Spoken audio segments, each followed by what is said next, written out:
Governadores do Nordeste pretendem se unir contra os cortes previstos no pacote anunciado ontem pelo governo. Reunido no Recife com outros 5 governadores, Tasso Gereissati, que é do PSDB, defendeu um tratamento diferenciado para as regiões mais pobres. Em entrevista coletiva na cidade de Letícia, na Colômbia, o presidente Fernando Henrique disse hoje que, se for encontrada uma alternativa para o rombo da Previdência, as medidas que prevêem corte nos investimentos e aumento de impostos para as empresas poderão ser suspensas. Ninguém gosta de pagar imposto, nenhum de nós. Mas, nas circunstâncias, foi o mínimo que foi possível fazer, foi isso. E, mais ainda, foi dividido meio a meio. Metade do esforço vai ser feito em cortes do orçamento e metade por essa medida que diz respeito a lucros, a um pequeno, a não diminuição de uma contribuição sobre o lucro. Só isso, mais nada. Se nós conseguirmos uma alternativa, o governo suspende essas medidas. Eu já disse isso. Eu espero que nós encontremos soluções para que nem isso se efetive. Aliás, seria a partir de fevereiro. Portanto, há muito tempo para que nem isso se efetive. Um dos líderes do Movimento Sem Terra, João Pedro Stedley, volta atrás e diz que defendeu o fim do pedágio e não a destruição deles. Agora Stedley vai ter de se explicar na Polícia Federal. Foi aberto inquérito para apurar as declarações feitas por ele. Os Sem Terra estavam de cabeça fria, acampados no Clube dos Servidores Públicos. Enquanto aguardam o próximo protesto marcado para terça-feira, eles cantam, descansam e evitam falar.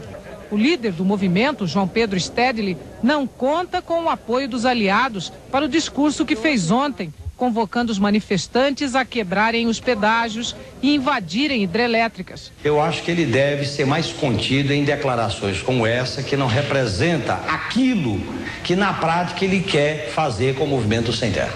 Para o ministro de Política Fundiária, Raul Jungmann, Stedley está sozinho. Quem fala nesse tom é porque perdeu o senso de realidade, porque perdeu o apoio e está transferindo para a palavra a perda da força que tem vivido ultimamente. Por ordem do ministro da Justiça, José Carlos Dias, a Polícia Federal abriu inquérito para apurar a responsabilidade de João Pedro Stedley pelas declarações que fez incitando a invasão de hidrelétricas e a depredação de postos de pedágio.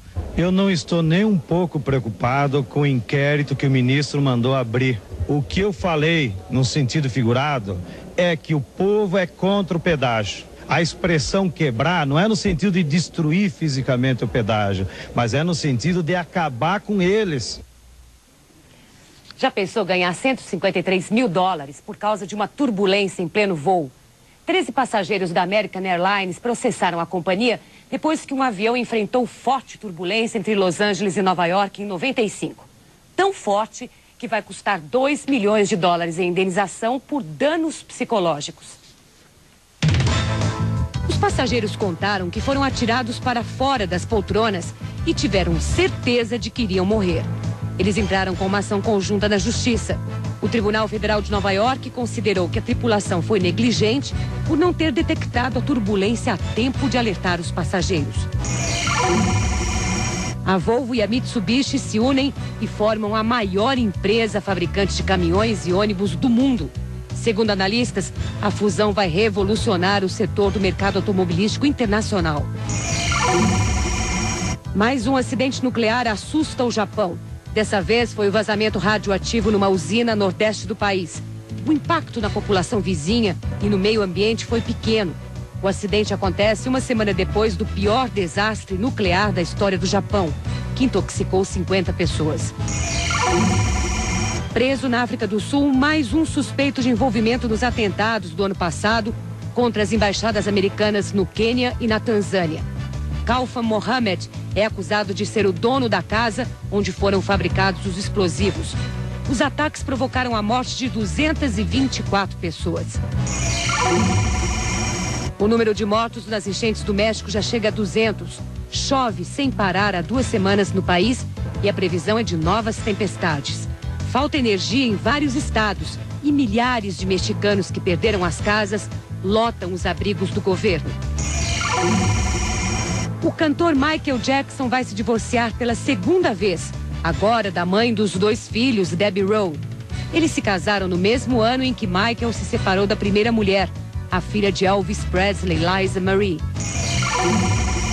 O presidente do Senado vai aos Estados Unidos apresentar o projeto de erradicação da pobreza. Antônio Carlos Magalhães entregou a carta na ONU, em Nova York, para o subsecretário-geral de Assuntos Econômicos e Sociais.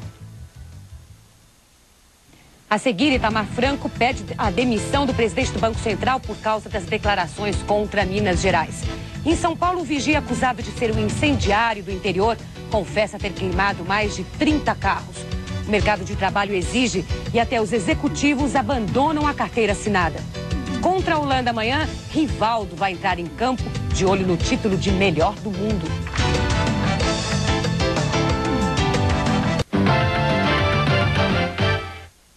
As lâmpadas de 127 volts voltam a ser produzidas e vão substituir as de 120 volts. Segundo o Departamento de Proteção e Defesa do Consumidor, as lâmpadas de voltagem maior toleram melhor as oscilações de energia, por isso queimam menos. O acordo com os fabricantes está assinado na próxima semana e quem descumprir poderá ser multado em até R$2 milhões. A venda nos supermercados das lâmpadas antigas será permitida até o final do ano. Alívio em Marília, interior de São Paulo. O vigia noturno, preso há 2 dias, confessou hoje que queimou mais de 30 carros na cidade. E só porque ele queria ampliar o seu próprio mercado. Manuel Messias Martins, de 35 anos, confessou que é mesmo o incendiário depois que a justiça prorrogou a prisão temporária. Foi pego em flagrante quando anunciava mais 2 incêndios de um orelhão. O delegado seccional Joaquim Olímpio disse que o suspeito confirmou ter queimado mais de 30 veículos. Segundo a polícia, os alvos eram carros de vítimas que se recusaram a pagar pelos serviços do vigia. Esta advogada seria uma das vítimas que não aceitou pagar pela segurança e teve o veículo queimado. Perguntou se eu não tinha interesse. De segurança? De contratar ele como vigia. O que a senhora disse? Eu disse que não, porque eu já tinha tido problema com vigia anteriormente e que no momento eu não estava interessada, não. Em 10 meses, 49 veículos foram alvos de incêndios. Com a confissão do suspeito, a população de Marília fica mais aliviada. Dá pra dormir agora sossegado, né? Porque isso não era pra estar acontecendo. Quando que ia parar isso aí, né? Quase uma semana depois, as declarações do presidente do Banco Central, Armínio Fraga, ainda rendem irritação em Minas Gerais. Fraga recomendou a investidores estrangeiros procurar outros estados depois de ouvir as queixas deles contra o governador de Minas, Itamar Franco, que era a cabeça do presidente do BC. As entidades de classe também se ofenderam e hoje foram em passeata até o Palácio da Liberdade entregar ao governador Itamar Franco uma moção de repúdio ao presidente do Banco Central. Documento que o governador, claro, fez questão de assinar. O presidente do Banco Central deve ir a Belo Horizonte no final do mês e já avisou que pretende se retratar. Mas se depender de Itamar Franco, nem mesmo um pedido formal de desculpas vai acabar com o mal-entendido. Não adianta dizer que vem a Minas pedir desculpas aos mineiros. Tivesse ele uma certa vergonha, tivesse ele uma certa consciência, não pisaria em solo mineiro. Se nós tivéssemos hoje um governo sério nesse país, esse homem teria sido demitido em Nova York. Armínio Fraga não quis comentar as declarações do governador Itamar Franco. Uma pesquisa feita em São Paulo revela que a terceirização da mão de obra já não é uma medida administrativa que atinge apenas as funções mais técnicas ou de manutenção numa empresa. Os cargos mais altos já estão sendo ocupados por executivos terceirizados. Dos 10 mil executivos pesquisados, quase 40% dos que trabalham em empresas nacionais não têm carteira assinada. Mas essa nova tendência de mercado tem interessado mais ao empresário do que ao executivo. Isso porque os custos para as empresas são muito menores.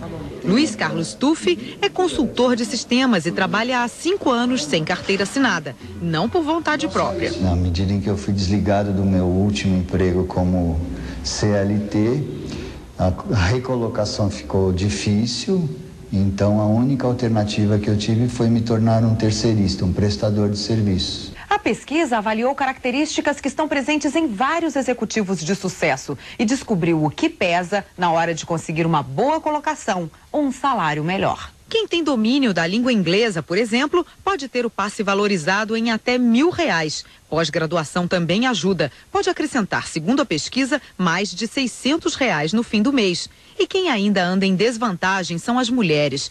No mercado terceirizado, elas continuam com salários 16% menores do que os dos homens. O responsável pela pesquisa, um especialista em recolocação de executivos, diz que o mais importante é a capacidade de se adaptar a novas realidades. Tem que atualizar-se constantemente. É lifelong learning, aprendizagem durante a vida inteira. E, sem dúvida nenhuma, ele precisa ser flexível, pensar em ser um consultor, um prestador de serviço à medida que a idade avança. E, sempre tem trabalho, às vezes não tem emprego. Brasil e Holanda jogam amanhã às 4h30 da tarde em Amsterdã. Um dos maiores clássicos do futebol mundial vai ser transmitido ao vivo pela Globo e pode ajudar a definir quem será o craque do ano. A seleção treinou no local do jogo, o Estádio Arena, devidamente coberto e protegido da chuva. E sem o céu aberto, o som do estádio mais parece o de um ginásio. Enquanto isso, holandeses ao relento. Os donos da casa encerraram a preparação debaixo de chuva. Eles vão jogar em um estádio lotado e prometem atacar. Afinal, diz o meio-campo Seedorf, a Holanda é o Brasil da Europa. Na seleção, a expectativa é de ver Ronaldinho bem de saúde, com músculos e joelhos em dia. A minha expectativa é de jogar e jogar bem. E muito se espera de Rivaldo, que marcou 3 gols e deu um show de bola no último jogo contra a Argentina. Para Rivaldo, o jogo contra a Holanda é mais uma importante oportunidade para se destacar e aumentar a esperança de ser eleito o melhor jogador do mundo. O anúncio da FIFA vai ser em janeiro. Pelé, que está em Amsterdã para ver o jogo, poderia ser um importante garoto propaganda de Rivaldo, mas não é o caso.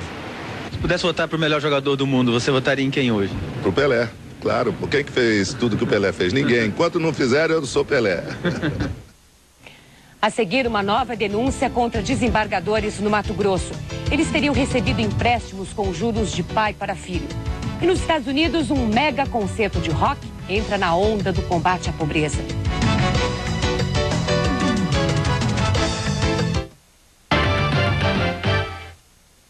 Ex-clientes do BMAT, Banco do Estado de Mato Grosso, entram com um processo contra a cúpula da Justiça no Estado.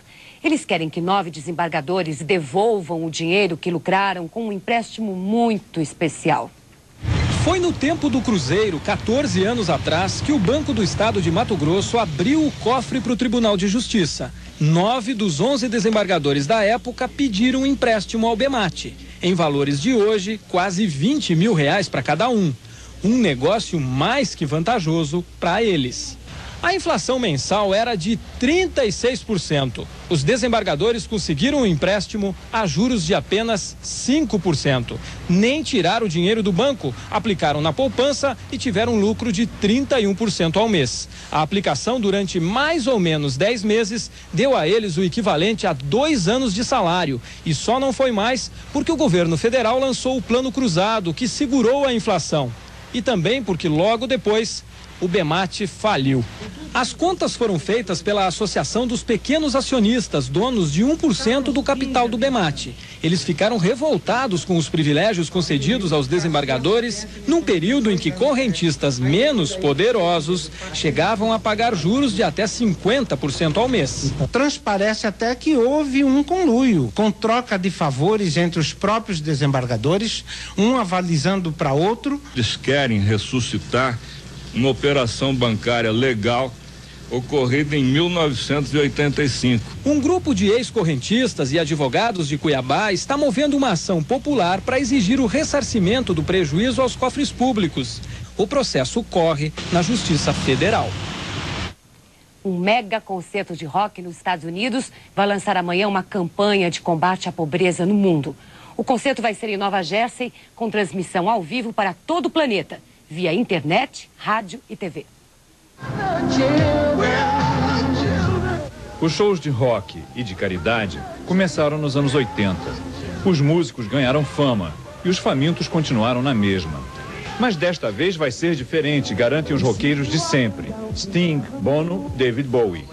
Em parceria com a ONU, eles montaram o Net Aid, que promete ser o maior espetáculo multimídia já feito. 3 shows simultâneos na Europa e nos Estados Unidos durante 12 horas. transmitidos por TV, rádio e internet. Neste estádio, perto de Nova York, Sting e Bono vão comandar um dos 3 shows da campanha Net Aid. Mas o público que interessa não é o do estádio, é quem está em casa, na frente da televisão e do computador.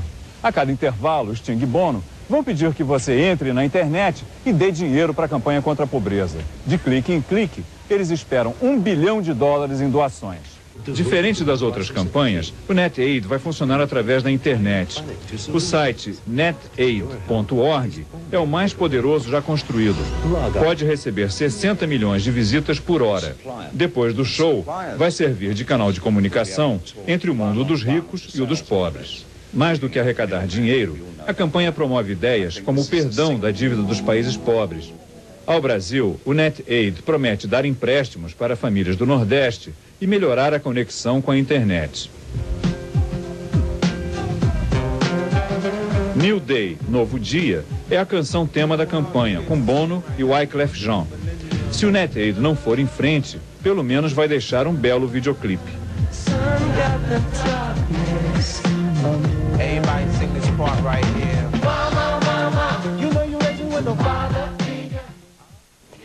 Uma boa noite para você e um bom fim de semana com feriadão e tudo.